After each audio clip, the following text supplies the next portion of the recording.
నేపథ్యం మారినప్పుడల్లా నాటకంలో పాత్రల దుస్తులు మారటం చూశాం. కానీ ఈసారి క్రీడారంగంలో కథ మారింది, రూపు మారింది, చివరికి రంగు కూడా మారింది. సమరాలు ముగిశాయనుకునే లోపే మరో సమరం తెరపైకి వచ్చింది. నిన్న కాక మొన్నే ఫుట్బాల్ ప్రపంచ కప్ హంగామా ముగిసింది. కళ్ల ముందు దగదగలాడే ట్రోఫీలు, కన్నీళ్లు, గెలుపు పిడికిళ్ళు ఇంకా అలానే ఉన్నాయి. అంతలోనే 2026 ఆగస్టులో జరగనున్న హాకీ ప్రపంచ కప్పై ప్రపంచం దృష్టి పడింది. హాకీ మన జాతీయ క్రీడ, మన ఉద్వేగం, మన చరిత్ర.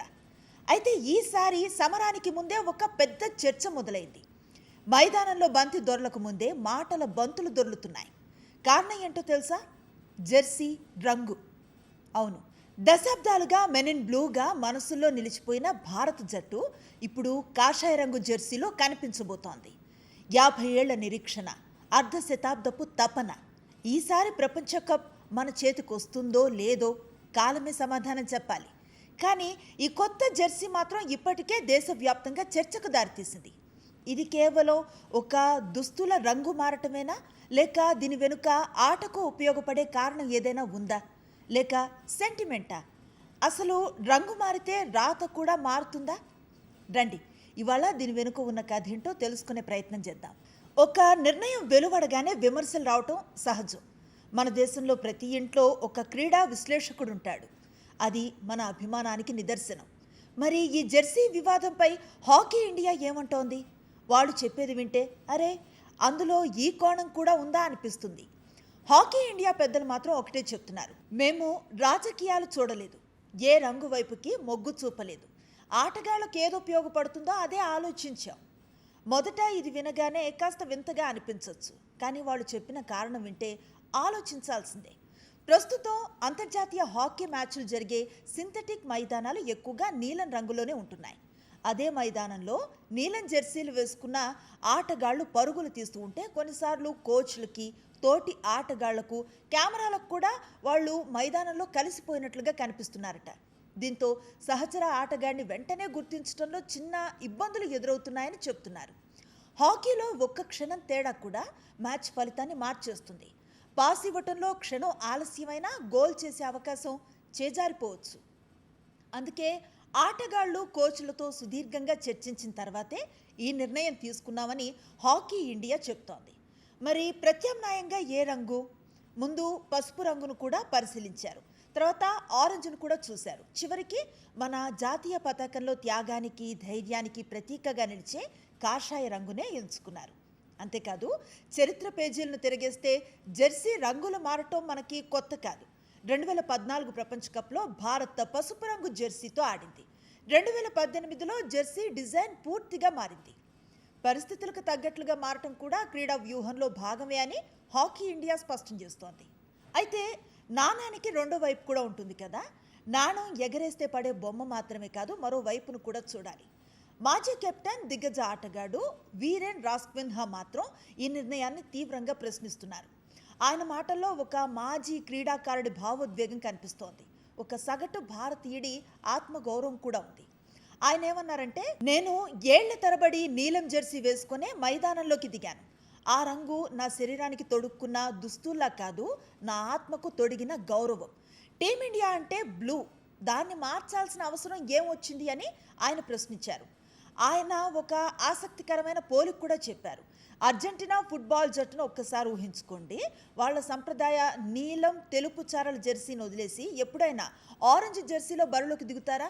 మనం ఊహించగలమా అని నిలదీశారన్నమాట. ఆయన వాదన ప్రకారం ఇది కేవలం రంగు మార్పు కాదు, జట్టు గుర్తింపును మార్చే నిర్ణయం అని. దీనికి రాజకీయ రంగు పులమకండి.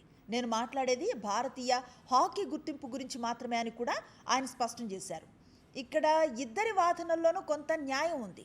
హాకీ ఇండియా ఆటకు ఉపయోగపడే విషయాల గురించి మాట్లాడుతోంది. మాజీ ఆటగాళ్లు సంప్రదాయం, భావోద్వేగం గురించి మాట్లాడుతున్నారు. రంగు మారితే ఆత్మ మారుతుందా, లేక కొత్త రంగు కొత్త ఉత్సాహాన్ని ఇస్తుందా? ఈ ప్రశ్నకి సమాధానం చెప్పేది చివరికి మైదానమే.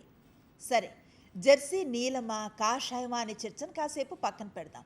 మైదానంలోకి దిగాక ఏ రంగు జెర్సీ వేసుకున్నా సాధించాల్సింది మాత్రం విజయమే. ఈసారి ప్రపంచ కప్కి నెదర్లాండ్స్, బెల్జియం ఆతిథ్యం ఇస్తున్నాయి.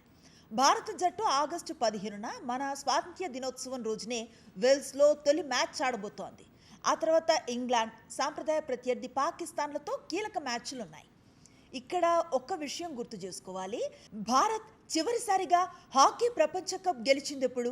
1975లో కౌలాలంపూర్ వేదికగా అజిత్ పాల్ సింగ్ నాయకత్వంలో అశోక్ కుమార్ వేసిన ఆ చారిత్రాత్మక గోల్ భారత్ను ప్రపంచ విజేతగా నిలబెట్టింది.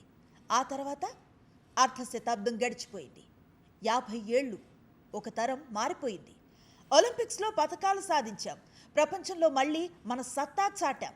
కానీ ప్రపంచ కప్ ట్రోఫీ మాత్రం ఇంకా మన చేతికి అందలేదు. హర్మన్ ప్రీత్ సింగ్ నేతృత్వంలో ప్రస్తుత భారత పురుషుల జట్టు చాలా బలంగా కనిపిస్తోంది. గోల్ కీపింగ్లో మోహిత్ సూరజ్ కర్కెరా, డిఫెన్స్లో హర్మన్ ప్రీత్, అమిత్ రోహిదాస్, జర్మన్ ప్రీత్, మిడ్ఫీల్డ్లో మన్ప్రీత్ సింగ్, హార్దిక్ సింగ్, ఫార్వర్డ్లో మందీప్, సుఖ్జిత్ లాంటి అద్భుతమైన ఆటగాళ్లున్నారు. అనుభవము ఉంది, కుర్రతనపు వేగము ఉంది. మరి ఈ 50 ఏళ్ల నిరీక్షణకు ఈ కాషాయ జెర్సీ ముగింపు పలుకుతుందా? 1975 నాటి ఆ బంగారు క్షణాల్ని 2026లో ఈ జట్టు మళ్ళీ తీసుకురాగలదా? నాటకానికి చివరి ఘట్టం ఎంత ముఖ్యమో ఆటలో చివరి నిమిషం కూడా అంతే ముఖ్యం. జెర్సీ రంగు ఏదైనా కావచ్చు, నీలమైన, కాషాయమైన, పసుపైన, ఆ జెర్సీపై ఉండేది మాత్రం మన మువ్వన్నెల జాతీయ పతాకమే. ఆ గుండె మీద ఉండేది ఇండియా అనే పేరు. ఆటగాడు వేసుకునే రంగు మైదానంలో కనిపిస్తుంది, కానీ ఆటగాడి నరాల్లో ప్రవహించేది భారతీయత అనే రక్తం. సాంకేతిక కారణాల వల్ల జెర్సీ రంగు మారినా దేశం కోసం చెమట చిందించాలనే తపన మాత్రం మారకూడదు. క్రీడల్లో సెంటిమెంట్స్ ఉంటాయి, వివాదాలు వస్తూ ఉంటాయి, పోతూ ఉంటాయి. కానీ చరిత్ర గుర్తుంచుకునేది విజేతలను మాత్రమే. కాషాయ జెర్సీ వేసుకున్న హర్మన్ ప్రీత్ సేన మైదానంలో ప్రత్యర్థులను ఓడించి విమర్శలకు ఆటతోనే సమాధానం చెప్పి 50 ఏళ్ల నిరీక్షణకు ముగింపు పలికి ప్రపంచ కప్ను ముద్దాడితే అదే ఆ జెర్సీకి దక్కే అతి పెద్ద గౌరవం. ఎందుకంటే చరిత్ర ఎప్పుడూ జెర్సీ రంగును గుర్తుపెట్టుకోదు, ఆ జెర్సీతో ప్రపంచ కప్ను ఎత్తిన జట్టునే గుర్తుంచుకుంటుంది. కమాన్ ఇండియా, రంగేదైనా లక్ష్యం ఒక్కటే, విజయం. మరో ఆసక్తికరమైన అంశంతో మళ్ళీ కలుద్దాం.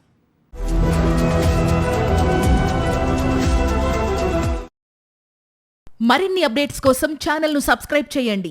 నోటిఫికేషన్స్ కోసం బెల్ ఐకాన్ పై క్లిక్ చేయండి.